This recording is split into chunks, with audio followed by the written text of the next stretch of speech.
Kallid vennad, teil on olnud väga hea võimalus nädal aega viibida Jumala sõna juures. Minu tänane osake kuulub ka siia juurde ja nimelt sellel teemal, mida on piibel mulle olnud. Lähtealuseks on muidugi isiklikud kogemused piiblist. Loen juba loetud psalmist, see tähendab psalm 119, 93. psalmi 103 ja 105. Mina ei taha iial su käskimisi ära unustada, sest nende läbi oled sa mind elavaks teinud. Kui magusad on su sõnad mu suulaele, need on enam kui mesi mu suus. Su käskimiste seest olen ma mõistust saanud, seepärast vihkan ma kõiki vale teeradasid. Sinu sõna on mu jalale lambiks ja valguseks mu jalgtee peal. Aamen. Mina olen piiblisse alati oma lapsepõlvest peale suhtunud teatud respektiga. Ja sama võiksin mina ütelda nii kaugele, kui ma tagasi mäletan, ka usu suhtes. Kuid piibel ei olnud mulle armas. Piibel ei olnud mulle väärtuslik. Kuid ta sai mulle väärtuslikuks ja sai mulle üliväga armsaks. Kui koju läinud Soome Neliliikumise juht Manninen siin samas ruumis oli ja haaras laua pealt suure piibli, surus vastu rinda ja ütles, ma armastan seda raamatut. Siis oleksin mina võinud korrata temaga neid samu sõnu, ka mina armastan seda raamatut. Ja kui ta ei olnud ja sai armsaks, tahaksin siia lisada veel see, et piibel eeldab väga ausat ja kõige lähedasemat vaatlust. Siis ta avaneb, siis ta räägib, siis ta muutub armsaks ja muudab ka inimese selliseks, nagu on piibel. Mis olen siis ma saanud piiblist, et ta mulle on armsaks saanud? Võiksin ehk esiteks ütelda seda. Piibel lahendas minule elu ja surma probleemi. Viitasin juba sellele, et ma olen lapsest saadik uskunud Jumala olemas olnud. See oli mulle midagi endast mõistetav, ilma et mind selles vaimus oleks kasvatatud isegi või suunatud. Aga see üldine uskumus ei lahendanud minul veel seda probleemi ära. Ja ma vaatasin sageli usklikudele. Nii see oli ja mõtlesin, mis teil viga surra. Ja ma ei teadnud ka ise õieti põhjendada, aga mul oli tunne, et neil saab olema hea surra. Ja panin sinna enese kõrvale, aga mina ei taha ja minule ei ole see hea. Vaatamata sellele, et ma usun. Ja nüüd siin tuli appi piibel. Ja tuli appi selles, et ta valgustas minu suhet Jumalaga. Võiksin lisaks öelda ka veel suhet inimestega. Ja piibli alusel võisin korraldada ka piibelikult oma suhte Jumalaga. Ja sellest saadik tänasel. Mu kallid, mina vabandan võib-olla pisut oma kas sentimentaalset väljendust või kuidas, aga kuni tänaseni ma olen alati põhiliselt igatsenud surra, sellest hetkest saadik, kui mu vahekord on Jumalaga korda saanud. Mulle on olnud see midagi head, midagi väga armast. Ja seda on andnud mulle piibel. Piibli alusel sain oma suhte siis Jumalaga ja inimesega ka korraldada selliselt, et armsad on kõik ja armastusega saan kõigile vaadata. Piibel näitas mulle ka seda, kellele elada ja kuidas elada. Meie võime selles elus seada väga üllaid eesmärke. Elada perekonnale, riigile, rahvale, ühiskonnale, kõik nõnda edasi. Kõik need asjad olgu omal kohal. Aga need ei lahenda ammendatult mitte elu küsimust. On vaja midagi enamat.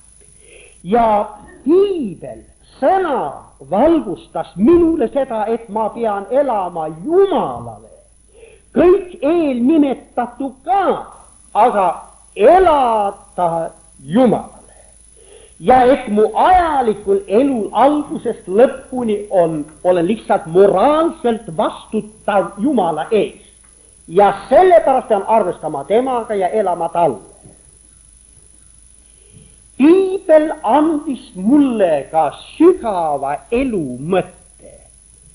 Mul ei ole see mu suurem piibel kodus, mul on sinna sisse märgitud esimesele lehele. Kuidagi südame sisemisel ajendil kirjutasin. Minu elu mõte. 2 punktist see koosneb.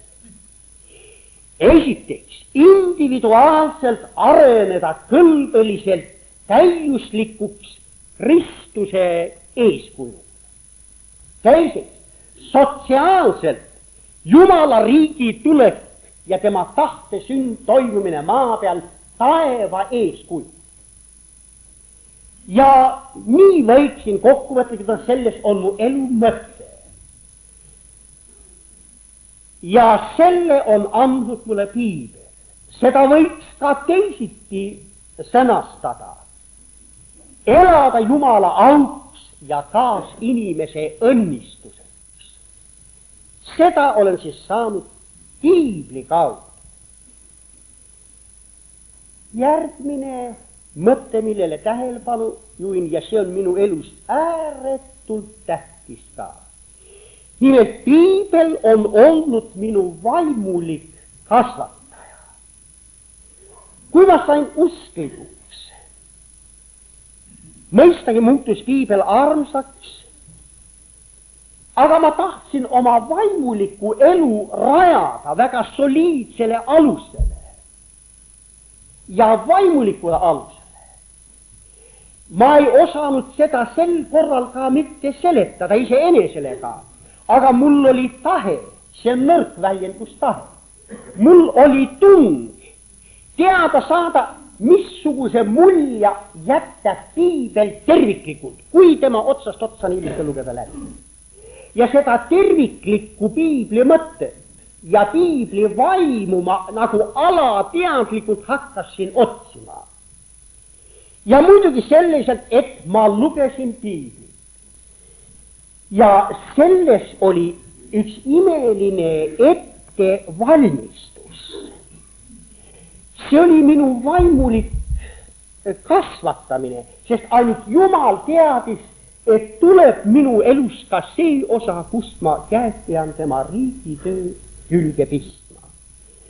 Kuid et ma sain tervikliku piibli vaimu ja tervikliku piibli õpetuse, see ilmnes koguduse töös väga kiiresti, et mind enam ei saanud ühe või teise salmiga eksiteele viia, sest võib esineda inimene, et näe, siin on niisugune salm kirjutatud, hakka nõnda tegema.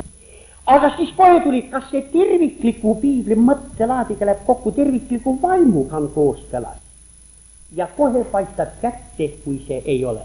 Ja oled eksituste eest hoidnud. Ma lisan siin ühe pildi, mis mul oli koguduse tööstöö kohe, olgu siin juures ka seda öeldud, ma olin 2 aastat olnud usklik.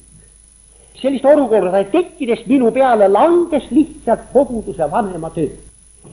ja palju rahvast küll, mul piinlikku võitu päris, ma ei teadnud, mis tähendab koguduse vanem olla, aga töö ometi tuli peale. Aga ainult see Jumal teadis ja sellepärast tema mõjutas mind ka siis piiblist lugema, piiblit palju lugema ja ma ei ütle sellega üle rinna, kui ütle, ta on mu kasvataja olnud. Ja siis oli üks kallis, väga vaimulik õde, vähemalt ta pidas end ja ta ka oli. Ja tema oleks minu töö esimestel kuudel pütti ajanud oma tarkuse ja loogikaga. Ütles nii, laulmine, see on vana kurjast. Ja nimetas lauluraamatu väljaandjaid isegi nimesid, et see on äriline värk. See on kurjast. Piiblis on kirjutatud laulge uus laul ja loeb ette, seal on kirjutatud nii, ikka uus laul. Tähendab pooldas ainult vaimust laulmist, mida vaim kohe inspireerib ja annab, aga mitte, sina ütled koosluga, kes numbri hakkame laulma, mis sellel püha vaimuga tegemist on.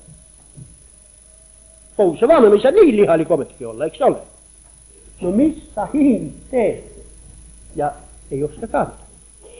Ei olnud teist kui väga tõsiselt ja ka nagu valupisaratega. Vaid mul ei ole teist teed küll ka nõu küsida, aga võtan jälle esimese Moosese raamatus peale ilmutuseni välja. Ja kõik, mis iial, milles on viide mängule või laulule, märgin üles. Ja jälle vaatan, mis üldmulje mina sealt saan. Tegin ka niimoodi. Ja sai niisuguse mulje, et laulu ta algab juba piibli esimeselt lehtedelt ja et teda on õpetatud. Ta rääkis mulle targalt, siis ei tuntud nooti ja nõnda edasi ei ole võimalik õpetada. See on kõik, mis siia on järele mõeldud, aga piibel ise ei taha laulu. Ja kui ma sain seisukoha, ütlesin ka sellele kallile inimesele, et tõde on nüüd see, et piiblis armastatakse laulu, et piiblis on õpetatud laulu, öeldakse laulu juhataja kohta, ta oli mõistlik ja oli looviiside üle. See tähendab, tema oskas õpetada, missuguste vahenditega pole minu asi, aga tema mõistis õpetada ja õppis. Ja kui ma olin sellele nõnda ütelnud, ta ei toonud ainustki argumenti vastu. Ta isegi ei vaielnud vastu, jäi päris rahulikuks ja jäi päris nõusse minu vastustega ka. Vaat selliseid, see on üks näide, aga selliseid eksimise vältimisi on olnud üsna mitmeid koguduse tööste ja ka isiklikult. Siis, mida ma pean ütlema jälle kuidagi nagu rõhutatult, piibel on selle sõna otseses mõttes saanud mulle elu allikaks, mille kaudu mina olen leidnud usuelu täielise rahulduse. Oma usuelu algaastatel, nii nagu noored usklikud seda ikka ka teevad, kas palvegruppides siin ja seal kusagil, kui auline palvetund oli, kuidas prohvetid räägid, kuidas keeli räägidi, kuidas tõlgiti, kahju, et sina ei olnud. Ja et sellest mitte ilma jääda, mina lasin nobedasti ka, kus aulised asjad käigus olid. Ja käin, aga ikka käisin ära see õhta. Noh, oli kõik, mis oli, aga ometi põhilist rahuldust ei saanud. Nii kaua, kui ma pöördusin taas piibli poole ja minu kallid kaaskristlased, ütlen seda isikliku kogemuse alusel selle tõe. Kui mulle nüüd keegi räägib juttu, et seal on suured asjad ja seal on aulised asjad, siis ma ei liiguta väikest sõrmaga selleks, et sinna neid aulisi asju minema. Kui mul on vajalik, kui on vahe vennalikkusest sinna minna ja külastada, see on teine asi. Aga et mul oleks nälg ja ma peaksin aulisi asju linna, mida või korteri, mida taga ajama. Minu aulised asjad on piibes ja auline Jumal on üleval ja seal juures kummardades on minul küll. Kõike küll. See on selle sõna otseses mõttes olnud mulle nii. Sest saab mulle küll. Piibli kasutamise mõju, kui ütlesin seda, alguses hakkasin usinasti kasutama. Mina selle kasutamise väärtust ei osanud hinnata. Ja minu kogemus on nii, et piibel ei anna otse põrutavat ja rabavat, küll ta mõnikord ka nii annab. Aga tema toimub nii umbes nagu organismi kasv. Sellepärast ma ei poolda hästi usuelu jagamist ka mingiks astmeteks seal 1., 2., 3. ja kuni pühitseste ja surmaelude ja kõigiga. Olgu neil ka oma paik ja minul ei istu see. Minule see nagu organism kasvab. Nii on olnud piibli mõju mulle ja kui on aega läinud mööda, siis vaatan kasvanud. Piibli mõju märkamatult on ta kasvanud. Piibel on andnud mulle ka koguduse teenimise värskuse ja usuelu värskuse. Olen sellest teadlik, et Jumalariigi töötajatel tuleb selle probleemiga üsna teravalt kokku puutuda. Mees on aasta 2, 3, 4, 5 särav ja siis oleks nagu kõik ammendatud, kõik ära öeldud, kõik on vana, kõik hakkab korduma, kuidagi hakkab halliks ja tuhniks muutuma. Sõnad kõik head võivad olla, aga see teenimise värskus hakkab kaduma. See võib olla. Ja see ei ole ainult koguduse töötajatel, vaid see on ka koguduse liikmeteni. Usuelu tõmbab mingit tolmu korra peale, puudub värskus. Ja olen tänaseni selles veendunud, kui mees on kummuli piibli ees maas, ma tahaksin ütelda siin lahutamatult siis piibel ja palve, selle juures lõpmatuseni viibida, see annab usuelule värskuse, see annab teenimisele värskuse, annab niisuguse värskuse isegi ka kui sa kordad vanu mõtteid, mida sa oled varem rääkinud. Ometi on sellel värskus juures sinu enesele värske ja teisele värske, kõigile värske. Seda annab piibel, kui ta juures kummardatakse, sest püha vaim teeb selle elavaks.